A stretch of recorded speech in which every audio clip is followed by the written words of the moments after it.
మతోన్మాదులు యేసుక్రీస్తు ప్రభుని పెద్ద ఏటో ఉగ్రవాదిలా చిత్రీకరిస్తున్నారు. వాస్తవానికి యోన గ్రంథంలో నినివే పట్టణస్థుల గురించి మనం చూస్తాం.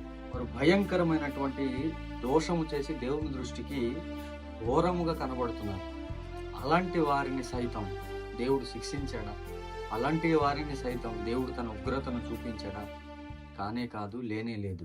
నినివే పట్టణస్థులు ముందు వారు తగ్గించుకొని వారు ఉపవాసం ఉండి దేవునిలో ఉన్నటువంటి కోపాన్ని తగ్గించేటటువంటి ప్రయత్నాన్ని వారు చేశారు. తద్వారా దేవుడు ఏం చేశాడు అంటే, యోన గ్రంథం 3వ అధ్యాయం 10వ వచనంలో మనం చూస్తాం.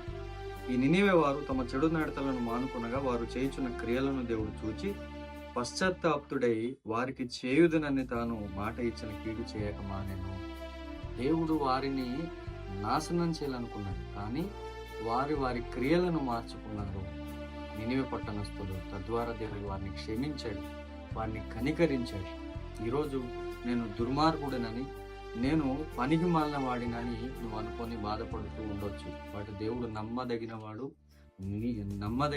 కాబట్టి ఒకవేళ నీ క్రియలను మార్చుకుంటే, లేకుంటే ప్రార్థన చేస్తే తప్పకుండా దేవుడు నిన్ను క్షమిస్తాడు, కనికరిస్తాడు అని ప్రభు పేరు తెలియజేస్తూ మాటలను ముగిస్తున్నాడు.